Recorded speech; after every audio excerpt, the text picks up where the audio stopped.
नमस्ते। नमस्कार। संत जी, आपको बहुत बहुत धन्यवाद। आप अपना कीमती वक्त निकाल के हमारे स्टूडियो में आए हैं। सोशल मीडिया में तो आप अभी छाए हुए हैं।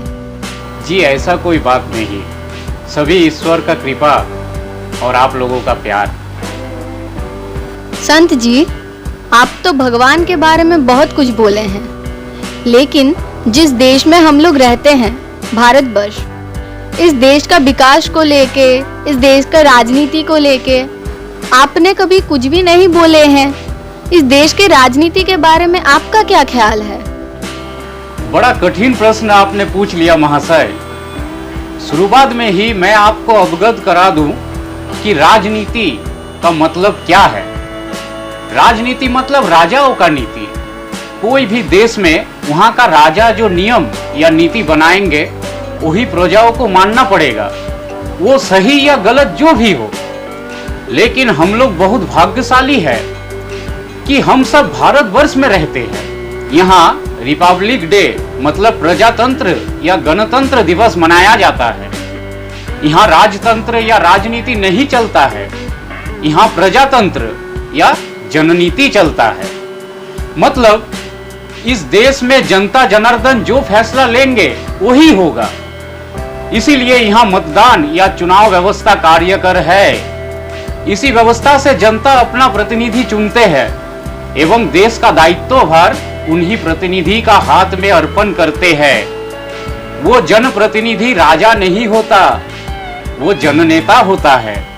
जैसे नरेंद्र मोदी जी, ममता बनर्जी जी, अभिषेक बनर्जी जी, राहुल गांधी जी, सोनिया गांधी जी, अमित शाह जी, अरविंद केजरीवाल जी, अखिलेश यादव जी इत्यादि। और एक चीज गौर कीजिए कि ये जो जननेता लोग हैं, ये लोग भी मनुष्य है और आप लोग भी मनुष्य है। लेकिन जननेता लोग ईश्वर का मनुष्यों को दिया हुआ बहुत सारा शक्ति में से कुछ शक्ति का उपयोग करते हैं। जैसे वो लोग प्रचंड परिश्रम करके शब्द शक्ति तथा बोलने का शक्ति एवं संगठित करने का शक्ति का अभ्यास करते हैं एवं अलग अलग संगठन तथा पार्टी तैयार करते हैं। जैसे BJP party, TMC party, Congress party, आम आदमी पार्टी इत्यादि इत्यादि। और ये सब संगठन देश का विकास का कर्म में सहायता करते हैं।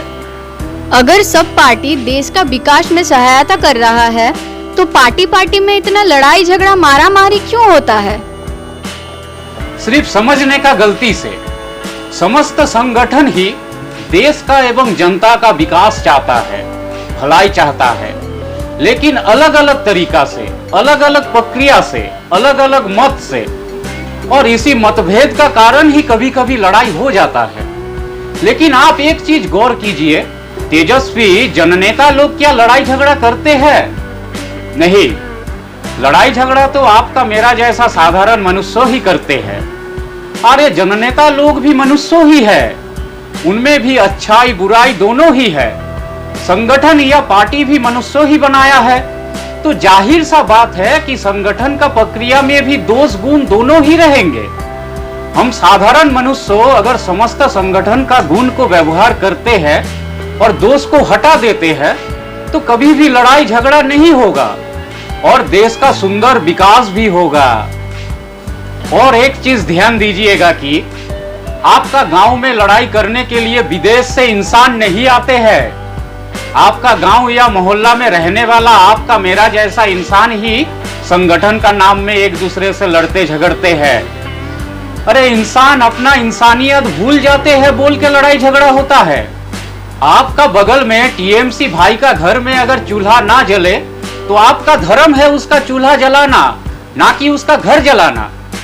कोई बीजेपी भाई का अगर चोट लगे तो कांग्रेस भाई का कर्तव्य है उसे हॉस्पिटल ले जाना, ना कि उसका कमर तोड़ना। अपने धर्म, कर्तव्य, इंसानियत अगर याद रखेंगे एवं अभ्यास करेंगे तो कभी भी लड़ाई झगड़ा नहीं होगा। देश में कोई गरीब नहीं रहेगा, देश अपने आप विकसित होगा। ठीक है, आप जो धर्म के बारे में बोल रहे हैं, राजनीति में तो इसी धर्म के बारे में उल्टा सीधा प्रचार चलाया जा रहा है। हिंदू मुस्लिम भाइयों को लड़ाया जा रहा है, इसके बारे में आपका क्या राय है? आप क्या है, हिंदू या मुस्लिम? जी हिंदू। आप मुस्लिम क्यों नहीं है? जी हिंदू घर में, हिंदू परिवार में मेरा जन्म हुआ है, इसीलिए। जन्म? जी हाँ, जन्म। सभी धर्म के अनुसार देखा जाए तो सभी धर्म में बोला गया है, संसार में सबसे पहले एक ही पुरुष एवं एक ही नारी का जन्म हुआ था।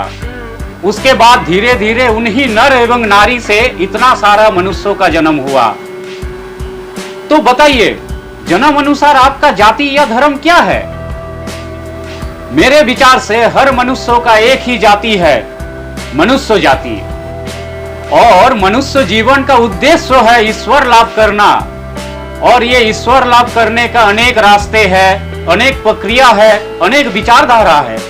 यही अलग अलग रास्ते, प्रक्रिया या विचारधारा को अलग अलग धर्म कहा जाता है। ठीक है संत जी, मेरा आखिरी सवाल। आप सभी को हमेशा भगवान का नाम करने को बोलते हैं, उसका गुणगान करने को बोलते हैं, लेकिन सिर्फ भगवान का नाम गुणगान करने से पेट भरेगा? अगर कुछ कामकाज नहीं करेंगे, पैसा नहीं कमाएंगे तो कैसे चलेगा?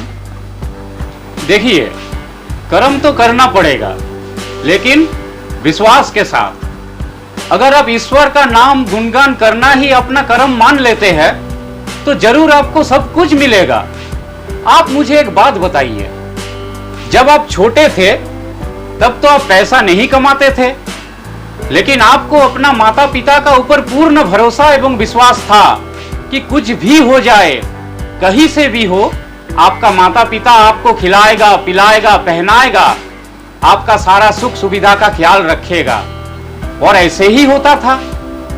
ऐसे ही जिस दिन से आप ईश्वर का ऊपर पूर्ण भरोसा एवं विश्वास करके अपना जीवन का दायित्व उनका हाथ में छोड़ दीजिएगा, उसी दिन से ईश्वर आपका सुख सुविधा का पूरा ख्याल रखेंगे। लेकिन भक्ति, भरोसा एवं विश्वास में कोई किंतु, कोई संदेह नहीं होना चाहिए। जैसे आपका माता पिता क्या आपके लिए अच्छे हैं, क्या आपके लिए बुरे हैं, हर चीज का ध्यान रखते हैं, वैसे ही ईश्वर भी आपका जीवन में आपका अच्छा बुरा हर चीज का ध्यान रखेंगे। अंत में एक और बात जान लीजिए, इस संसार में मोटा मोटी 84 लाख 84 lakhs जीवन है।